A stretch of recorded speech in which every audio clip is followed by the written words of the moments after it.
안녕하세요. 성경이 우리 삶에 조금 더 가까이 쉽고 재미있게 다가오는 시간, 소문난 성경교실과 함께할 길성훈 목사입니다.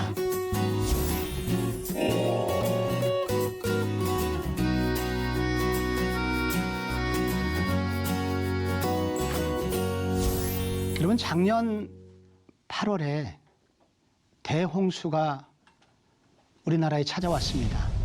그래서 서울 도심의 강남 한복판에 물폭탄이 쏟아지면서 많은 사람들이 어려움을 겪었죠. 그때 사진 잠깐 보실까요?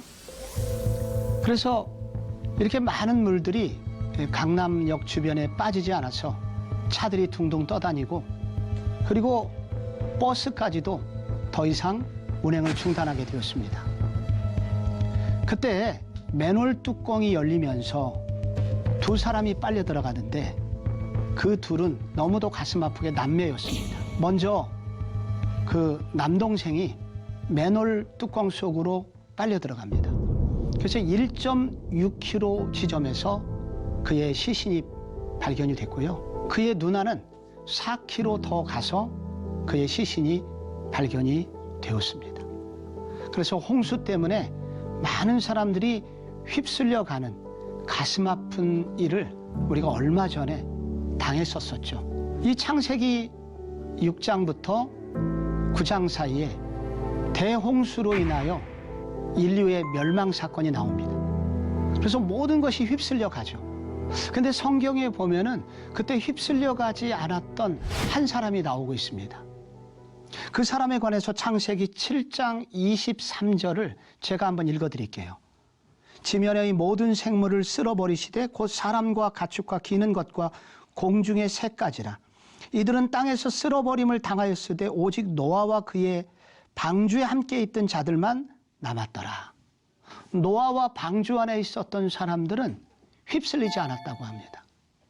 그래서 세상이 아무리 어렵고, 그리고 세상이 하나님의 심판을 받는 와중에서도 하나님의 심판과 상관없이 굳건히 서 있는, 세상에 휩쓸리지 않는 한 사람, 노아가 나옵니다.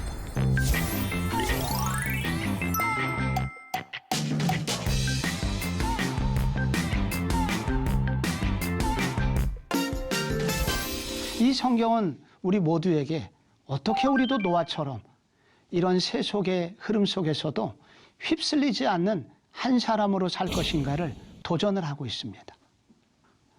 무엇이 노아를 휩쓸리지 않도록 만들어 주었을까요? 성경은 몇 가지를 이야기를 합니다. 여러분, 창세기 6장 8절을 제가 다시 한번 보시면 이런 구절이 나와 있습니다. 그러나 노아는 여호와께 은혜를 입었더라. 이것이 노아의 족본이라. 노아는 의인이요 당대의 완전한 자라. 그는 하나님과 동행하였으며. 여러분, 여기 의인이라는 것은 의로우신 분은 하나님 외에는 안 계시죠. 비교적 의인이었다는 얘기입니다. 당대의 완전한 자라, 이 말도 비교적 완전한 삶을 추구하는 사람이었다는 것입니다. 그리고 그는 하나님과 동행하였으며, 동행했다는 것은 가난한 심정을 가지고 하나님을 의존하는 삶을 살았던 그런 사람이었다. 어떻게 하나님을 이런 상황 속에서도 끝까지 의존하고 휩쓸리지 않았느냐?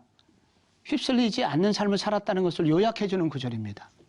그런데 그 이유를 창세기 5장이 설명을 합니다. 먼저 이 노아는 고난이 많았던 사람이에요. 창세기 5장 29절 보면은 그의 아버지 라멕이 182세에 이 노아를 낳았는데, 여러분, 여호와께서 땅을 저주하심으로 수고롭게 일했다고 나옵니다. 이 말은 노아의 아버지가 많은 일을 했지만 그들에게는 풍요로움은 없었습니다. 고생을 많이 했다는 거예요. 경제적 고난이 있었다는 것입니다. 또 하나 고난이 나오는데 창세기 5장 32절에 보면 노아는 500세 된 후에 셈과 함과 야벳을 낳았더라. 500세 된 후에. 여러분, 자그마치 이 노아가 결혼한 후에 오랫동안 자녀를 낳지 못하다가 500세 된 후에 자녀를 낳았다고 합니다. 노아의 인생은 부족함 투성이었습니다. 결핍이 많았어요. 부족함이 많았습니다. 그런데 그가 부족했기 때문에 많은 아픔을 겪었기 때문에 그 와중에 노아는 하나님을 더 의존하였고 그 결과 하나님과 동행하다 보니 세상에 휩쓸리지 않는 그런 삶을 살 수 있었다라고 성경이 말씀하고 있는 것입니다. 여러분, 성경을 보면은 이 믿음의 조상들은 결핍의 인생이었다. 창세기는 특별히 그것을 강조합니다. 여러분, 아브라함이 몇 세 때 이삭을 낳았습니까? 99세 때 드디어 아내가 임신을 하게 되죠. 100세 때 낳았습니다. 여러분, 그리고 그의 아들 이삭은 리브가를 만난 후에 성경에 보니까 40살에 장가들었는데 20년 동안 자녀가 없다가 20년 후에 60세 되던 해에 비로소 두 아들 에서와 야곱을 낳았더라 성경이 말합니다. 야곱이 그렇게 사랑하던 라헬이라는 여인이 있었죠. 언니 레아는 계속해서 아들들을 낳고 있음에 반하여 라헬은 오랫동안 자녀를 낳지 못했습니다. 창세기는 믿음의 조상들이 오랫동안 불임의 시간이 있었다라고 말합니다. 고대 사회에서 불임, 아들을 낳지 못하는 것은 저주처럼 여겨질 정도로 슬픈 일이었습니다. 그런데 바로 그들에게는 그런 아픔이 있었다는 거예요. 노아는 그런 아픔이 있었기 때문에 그 아픔 속에서 하나님을 더 의존하다 보니 세상에 휩쓸리지 않았다라는 것입니다. 또 하나 이유가 나오는데 이 노아가 아니라 방주를 만드는 일이었습니다. 노아가 만든 방주는 이 오늘날의 거대한 항공모함의 원형이라고 할 수가 있고 농구장 10개씩을 각각 10개씩 20개 정도를 만들 수 있는 그 정도 크기의 큰 배가 방주였습니다. 그런데 이 방주를 만들 때만 해도 성경에 보면은 창세 이후에 하나님께서 그 땅에 비를 내리신 흔적이 없습니다. 그만큼 비가 올 수 있는 확률은 거의 없었던 시간이었는데 노아는 사람들의 손가락질을 받으면서 방주를 만듭니다. 근데 히브리서 11장에 보면은 바로 노아가 그렇게 방주를 만드는 행동이 복음을 전하는 전도적 행위였다라고 말합니다. 히브리서 11장 7절 믿음으로 노아는 아직 보이지 않는 일에 경고하심을 받아 경외함으로 방주를 준비하여 그 집을 구원하였으니 이로 말미암아 세상을 정죄하고 믿음을 따르는 의의 상속자가 되었느니라. 여기 정죄했다는 이 단어가 세상을 꾸짖었다는 것입니다.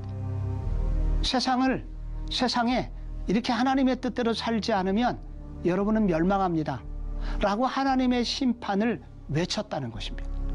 그래서 바로 이 노아가 방주를 만든 것은 세상 사람들을 향하여 여러분 지금 이 세상은 안전한 것 같아도 이 안전은 영원하지 않습니다.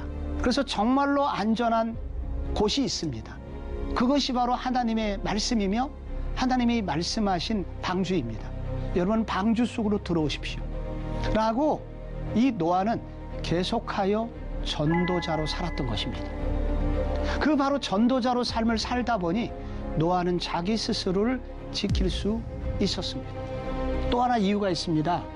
그것은 진리의 기둥에 그 자신을 붙들어 매는 삶이었다라고 말할 수 있습니다.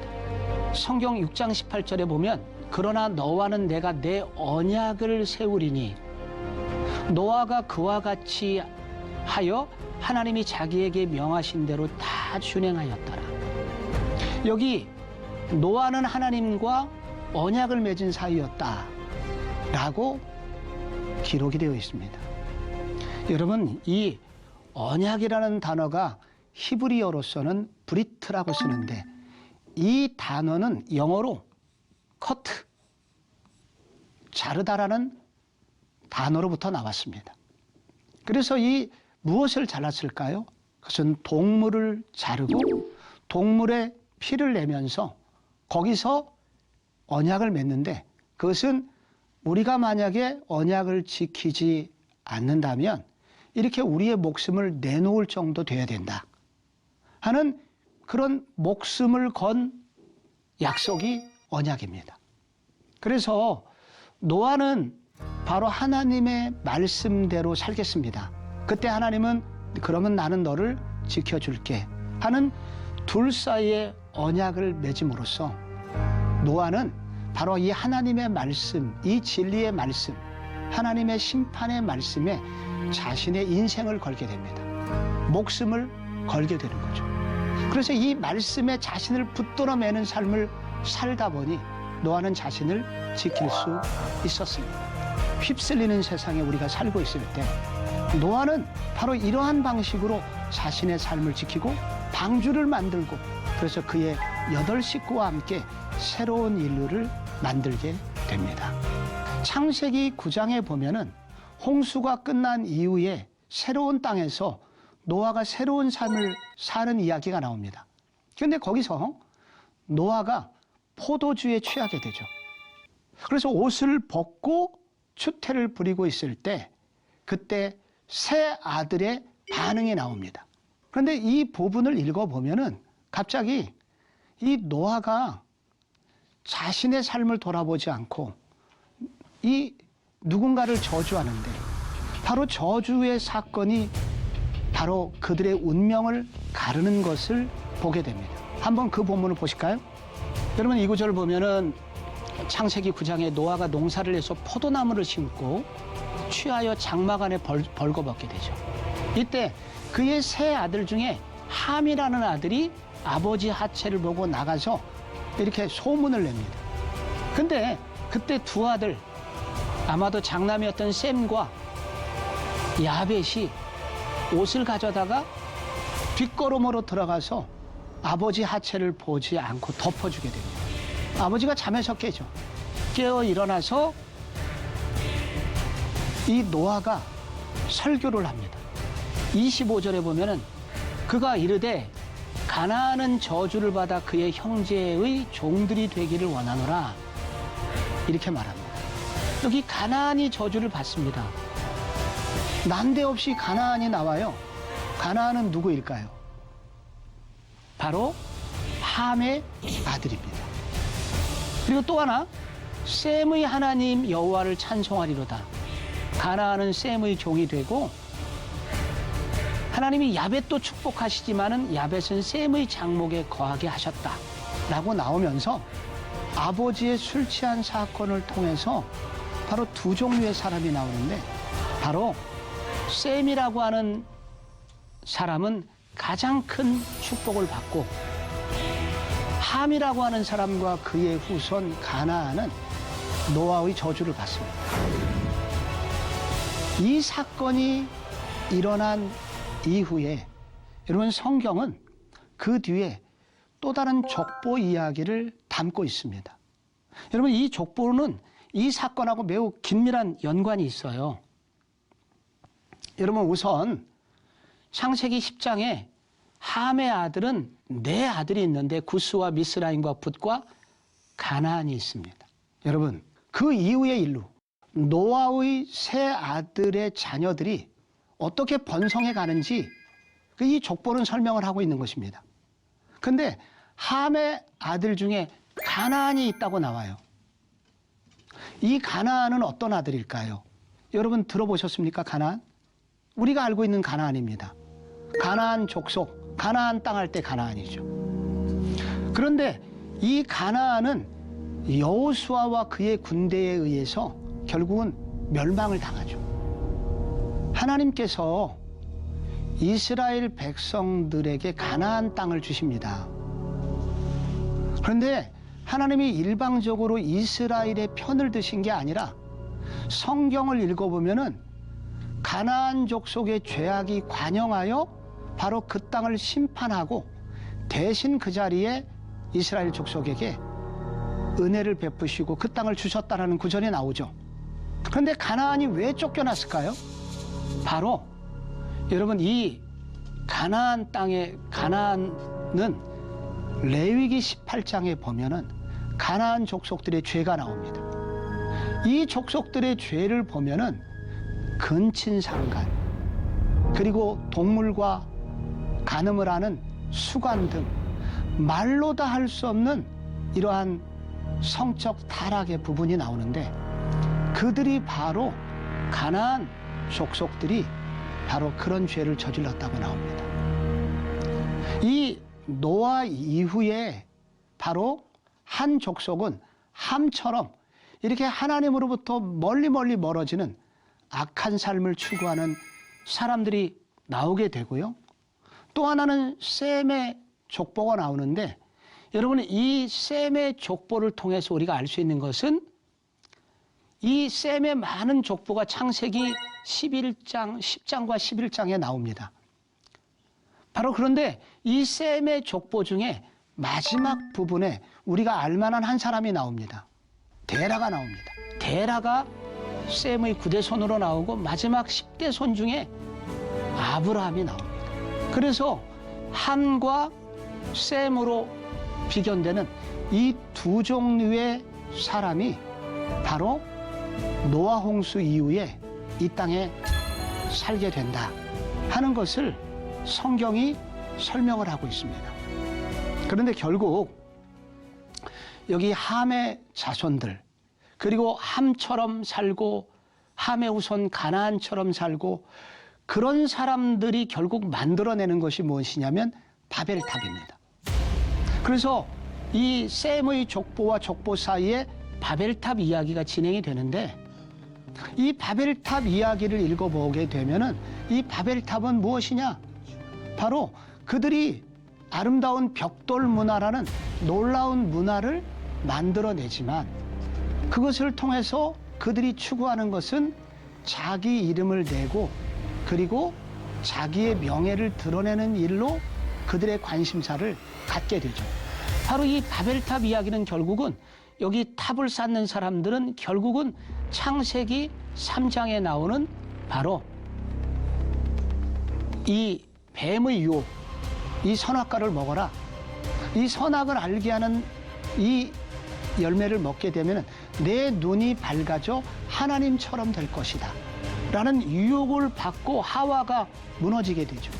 바로 이 바벨탑을 만든 사람들은 이 바로 함의 후손들로서 그들은 하나님 대신에 하나님을 외면하고 바로 창세기 3장 뱀의 유혹, 뱀의 말을 듣고 그리고 하나님과 상관없는 삶을 살기로 작정한 사람들로 세상이 가득 차기 시작했다는 것을 말합니다.